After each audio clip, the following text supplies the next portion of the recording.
ನಮಸ್ಕಾರ. ಇವತ್ತು ಒಂದು small awareness programme from Sathvam fertility IVF centre, unit of Rajashree ಗ್ರಾಂಧಿಮ್ ಹಾಸ್ಪಿಟ್ಲಿಂದ.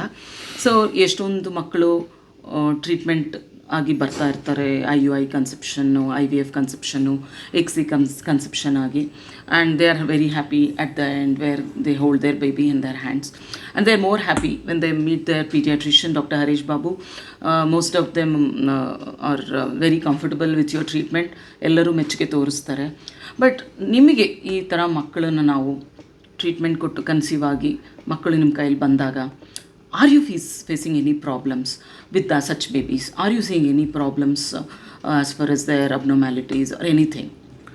Thank you Shilpa. ನಾನು ಡಾಕ್ಟರ್ ಹರೀಶ್ ಬಾಬು ಅಂತ, ನನ್ನ ಮಕ್ಕಳ ತಜ್ಞರು, ರಾಜಶ್ರೀ ಗ್ರಾಂಧಿಮ್ hospital, of course attach to Sathvam fertility and IVF centre.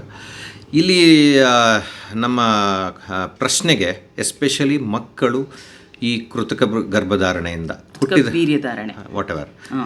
ವೀರ್ಯಧಾರಣೆಯಿಂದ ಹುಟ್ಟಿರುವಂಥ ಮಕ್ಕಳು, ಎಸ್ಪೆಷಲಿ IUI, XC, IVF ಈ ಥರದ ಪ್ರೊಸೀಜರ್ಸಿಂದ ಆಗಿರುವಂಥ ಮಕ್ಕಳು, ಸುಮಾರು ಮಕ್ಕಳನ್ನ ನಾವು ನೋಡ್ತಾನೆ ಇರ್ತೀವಿ. ಇಲ್ಲಿ ತನಕ ನಾವು ಯಾವುದೇ ಮಗುನ ಅಬ್ನಾರ್ಮಾಲಿಟಿ ಸಮೇತ ನೋಡಿಲ್ಲ. ಮ್ಯಾಕ್ಸಿಮಮ್ ಅಂದರೆ ಸ್ವಲ್ಪ ಪ್ರೀಟರ್ಮ್ ಚಾನ್ಸಸ್ ಜಾಸ್ತಿ ಇರುತ್ತೆ, ಸ್ವಲ್ಪ ಲೋ ಬರ್ತ್ ವೇಟ್ಸ್ ಇರುತ್ತೆ. ಅದು ಬಿಟ್ಟು ನಾವು ಇಲ್ಲಿವರೆಗೂ ಯಾವುದೇ ಅಬ್ನಾರ್ಮಾಲಿಟೀಸ್ ನೋಡಿಲ್ಲ. ಈಗ ನಾರ್ಮಲ್ ಪಾಪ್ಯುಲೇಷನಲ್ಲಿ ಅಬ್ನಾರ್ಮ್ಯಾಲಿಟಿ ರಿಸ್ಕ್ ಇಸ್ 3 to 4%. ಇಲ್ಲಿ ನಿಮಗೆ ಏನಾದರೂ ಹೆಚ್ಚಿಗೆ ಅಂತ ಅನಿಸುತ್ತಾ? ಯಾವುದೇ ನಾವು ಇಲ್ಲಿ ಪ್ರಾಬ್ಲಮ್ಸ್ ನೋಡಿದರೂ ಸಹ ಅಫ್ಕೋರ್ಸ್ ಈ ಅಮ್ಮನ conditions, especially hyper tension, diabetes, especially ಈ ಥರ ಪ್ರೊಸೀಜರ್ಸ್ಗೆ ಬರುವಂಥ ಹೆಣ್ಮಕ್ಳು ಯೂಶ್ವಲಿ ಏಜ್ಡ್ ಇರ್ತಾರೆ. ಸೊ ಅದಕ್ಕೆ ತಕ್ಕಂಗೆ, ಆ ರಿಸ್ಕ್ ತಕ್ಕಂಗೆ ನಮಗೆ ನಾವು ನೋಡಿದ್ದೀವಿ ಹೊರತು ಸಿವಿಯರ್ ಅಬ್ನಾರ್ಮಾಲಿಟೀಸ್ ಇಲ್ಲಿವರೆಗೂ ನಾವು ಯಾವುದೇ ಮಕ್ಕಳಲ್ಲಿ, ಎಸ್ಪೆಷಲಿ IUI, IVF ಮಕ್ಕಳಲ್ಲಿ ನಾವು ನೋಡಿ. ಸೊ ನೀವು ಹೇಳೋದು ಈಗ ಏನೋ ಪ್ರಾಬ್ಲಮ್ಸ್ ಇದ್ದರೂ it's because of their age or ಅವ್ರಿಗೇನಾದರೂ ಮುಂಚಿಂದನೇ comorbidities which is leading to infertility, ಅದರಿಂದ ಆಗುತ್ತೆ ಹೊರತು ಪ್ರೊಸೀಜರ್ ರಿಲೇಟೆಡ್ ರಿಸ್ಕ್ ಇಲ್ಲ. ಓಕೆ. ಸೊ ಇವಾಗ IUI ಬೇಬೀಸಲ್ಲಿ except for the little bit of preterm babies and low birth weight ನಮಗೇನು ಬೇರೆ ತೊಂದರೆ ಏನು ಕಾಣ್ಬಿಡೋದಿಲ್ಲ. IVF ಬೇಬೀಸ್ ಏನಾದರೂ ನಿಮಗೆ ತೊಂದರೆ ಅನಿಸುತ್ತಾ? ಇದು ಸೇಮ್ IVF ಅಲ್ಲೂ ಅಷ್ಟೇ.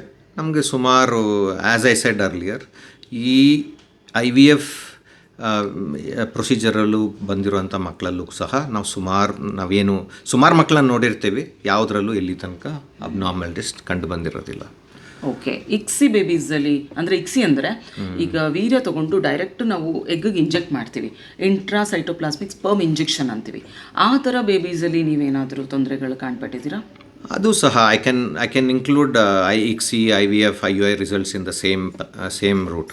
ನಾನು ಇಲ್ಲಿವರೆಗೂ ಮೇಜರ್ ಅಬ್ನಾರ್ಮಾಲಿಟೀಸ್ ನೋಡಿರೋದಿಲ್ಲ. And the abnormalities are, as I said earlier, it might be a little preterm, ಸ್ವಲ್ಪ ಅವಧಿಗೆ ಮುಂಚೆನೇ ಹುಟ್ಟಿರುವಂಥ ಮಕ್ಕಳು ಅಥವಾ ಲೋ ಬರ್ತ್ ವೇಟ್ ಮಕ್ಕಳು ಆಗಿರ್ಬೋದು ಅಷ್ಟೇ. ಅದು ಬಿಟ್ಟರೆ ನಾವು ಮೇಜರ್ ಅಬ್ನಾರ್ಮಾಲಿಟೀಸ್ ಅಂತ ನೋಡಿರೋದಿಲ್ಲ. ಓಕೆ. ಇವಾಗ ಫ್ರೋಝನ್ ಎಂಬ್ರಿಯೋಸ್ ಅಥವಾ ಫ್ರೋಝನ್ ಗ್ಯಾಮೆಟ್ಸ್ ಯೂಸ್ ಮಾಡ್ತಿರ್ತೀವಿ, ಫ್ರೆಶ್ ಗ್ಯಾಮೆಟ್ಸ್ ಯೂಸ್ ಮಾಡ್ತಿರ್ತೀವಿ. ಅದರಿಂದ have you seen any abnormalities related to the? ಅದು ಸಹ ಸುಮಾರು ಮಕ್ಕಳನ್ನು ನೋಡಿರ್ತೀವಿ. But as the literature says, small percentage of genitourinary abnormalities ಆಗತ್ತೆ ಅಂತ ಲಿಟ್ರೇಚರ್ ಹೇಳಿದರೂ ಸಹ ಇಲ್ಲಿವರೆಗೂ ನಮ್ಮಲ್ಲಾಗಿರೋಂಥ ಮಕ್ಕಳಲ್ಲಿ ಯಾವತ್ತೂ ನಾನು ಜೆನೆಟೋರಿನರಿ ಅಬ್ನಾರ್ಮ್ಯಾಲಿಟೀಸ್ ನೋಡಿರೋದಿಲ್ಲ. ಓಕೆ.